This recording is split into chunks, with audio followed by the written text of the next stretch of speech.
ready for one last ride? Hey, welcome back to Screen Crush. I'm Ryan Airy, and this is all of the Easter eggs, references, and little things that you might have missed in the second trailer for Guardians of the Galaxy Volume 3. So, we open with Rocket walking in to see Peter Quill in a bar, probably on Knowhere. Now remember, in the Guardians of the Galaxy Holiday Special, we saw that the Guardians were finally growing up. They bought Knowhere from the Collector. So they bought like no place? No, Knowhere is a giant severed head of a Celestial that we saw in Guardians 1. Yeah, I knew that. I know lots of stuff. Like Lansing's the capital of Detroit and everything. Never mind. So, the Guardians are now using Knowhere as their base of operations like it was in the comics. And we even see Peter doing administrative tasks in the holiday special. He's filling out forms, etc. So, like Lando Calrissian, the scoundrel has become a respectable citizen. I've had supply problems of every kind. I've had labor difficulties. Also, in the special, we saw that Peter was depressed over losing Gamora. Now remember, to us, it's been like 5 years since she died in Infinity War, but to Peter, it's been maybe a year. He was reunited with her on the battlefield, but then she popped him in the pills twice. Don't touch me! So he's sad and drinking, even though recently he found out that Mantis is his half-sister. We see him with an empty bottle of space whiskey that looks an awful lot like a bottle of Johnny Walker. Now notice the cool production design details in this place, like how the bar speakers are an orb of speakers hanging from the ceiling. It looks familiar and otherworldly all at once. Very cool. He begins the narration, reintroducing himself.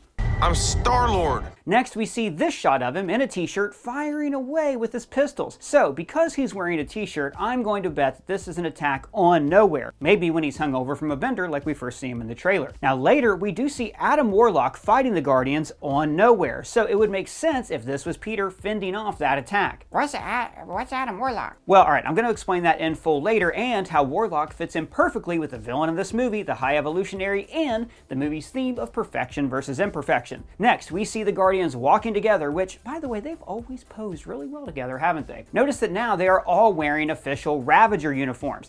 And this is interesting because the Ravagers are a criminal syndicate, but maybe they've changed their ways. So like in one of the Guardians Volume 2's post-credit scenes, Sylvester Stallone reassembled the original Guardians from the comics, maybe hinting that the Ravagers would begin to work to help people. The uniforms also have the added bonus of allowing Dave Bautista to conceal his belly because he said that working out to become Drax was getting way too hard as he becomes older.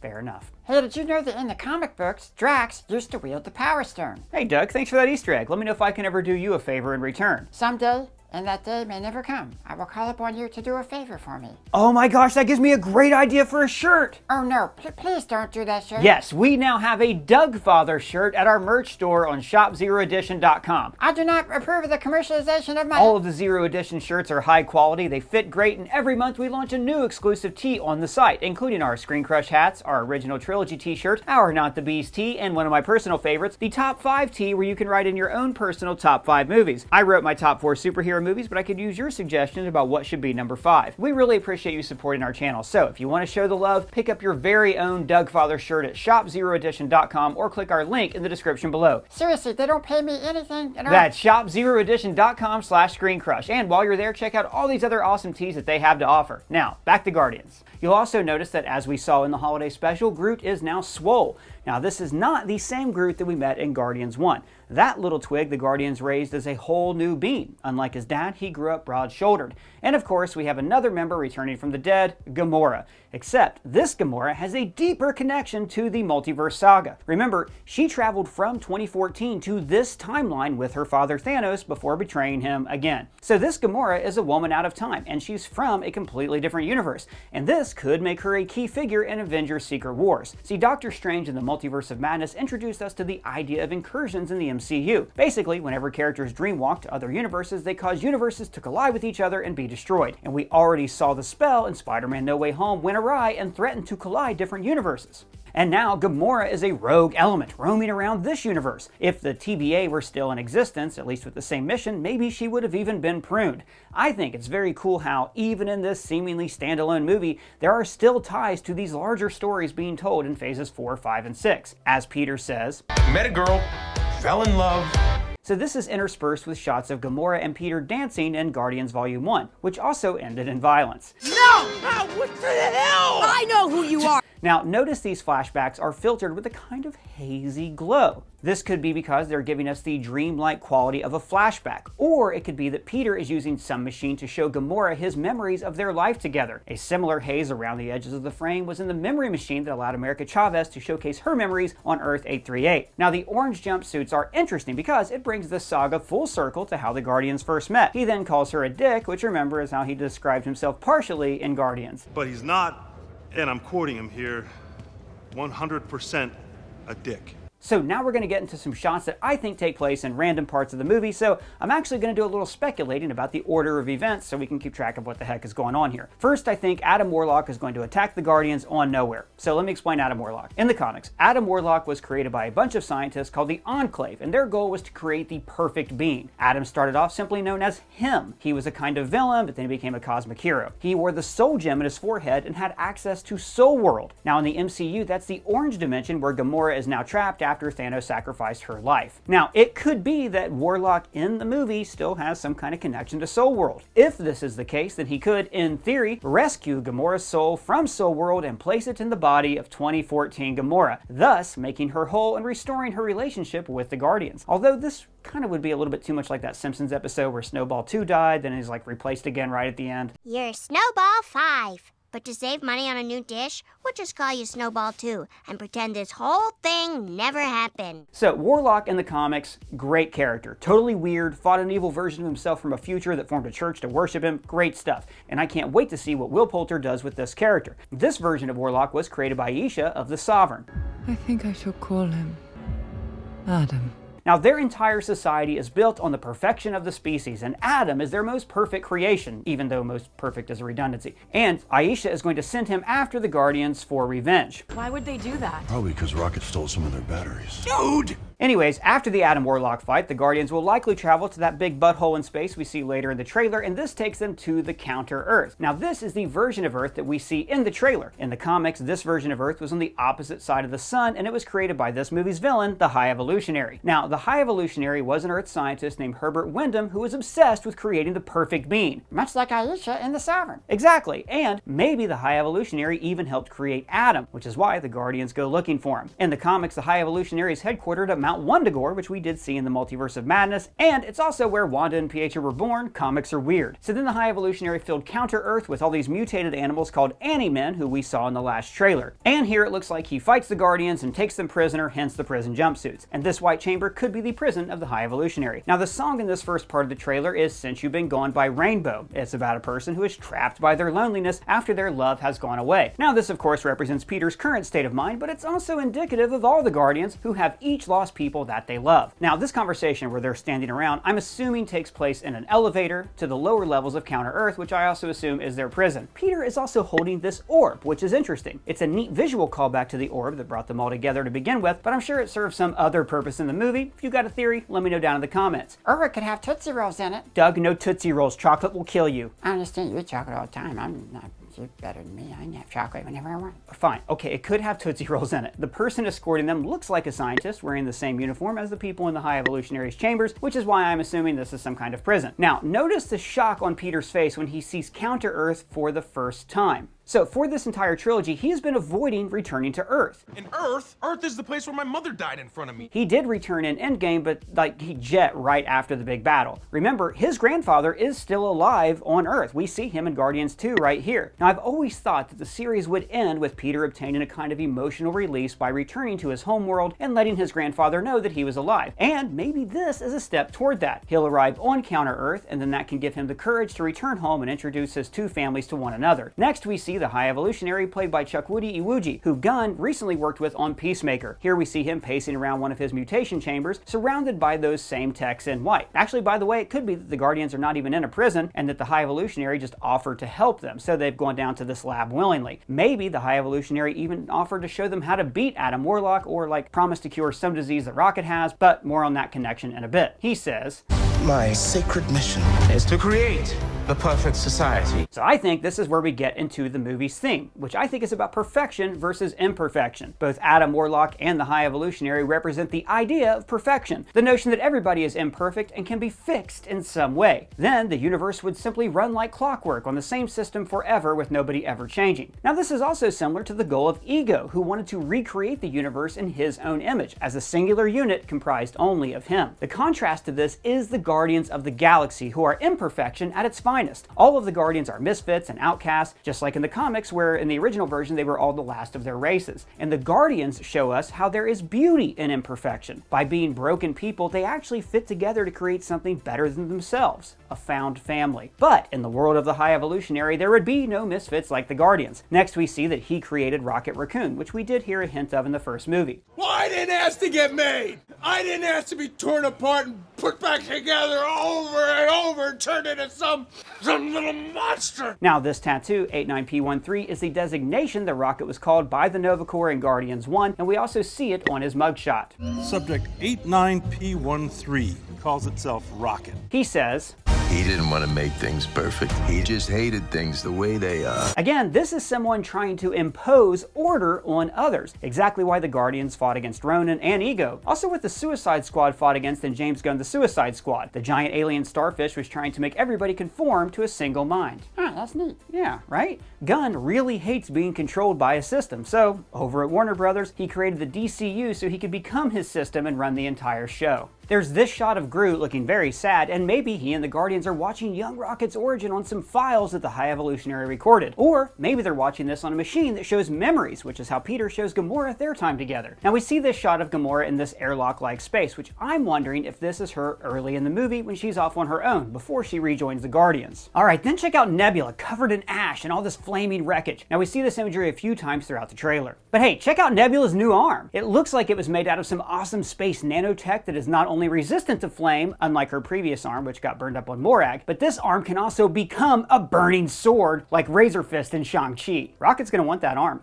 Okay, how much for the arm? Next, we see the Guardians jumping out of their ship onto the space butthole, and James Gunn did confirm that these suits are based on the spacesuits from 2001: A Space Odyssey, and I'm wondering if that is more than just an Easter egg. Space Odyssey is ultimately about human evolution, as David Bowman ends the movie by evolving into a higher form of life, the Space Baby. That ties in well with the villain of this movie, the High Evolutionary. But also, this is Guardians of the Galaxy, so of course they make wearing those spacesuits seem like a blast. Drax narrates over top of these awesome shots of the High Evolutionary. I want you all to know that I'm grateful to fight beside my friends. Again, man, like, Drax could die. Batista has said that he's done with this role, he's bitter at Marvel for firing Gunn, and it would also be a fitting end for his character. It's not going to be easy seeing any of these guys go though. So then there's a shot of these weird hallways with a robot spider escorting two figures. Now at first I thought that the robot must be giant, but then later we see it at Star-Lord's feet. So I think these two figures are tiny, such as Rocket and his soulmate Lila, who we see a little more clear in the trailer later, so more on them in a bit. Then we get this shot of Kraglin meditating with Yondu's arrow. Now remember, he still hasn't quite gotten the hang of it. He practices in the Guardians 2 post-credits scene. And then he told Kevin Bacon that it was still a work in progress. What's that on your head?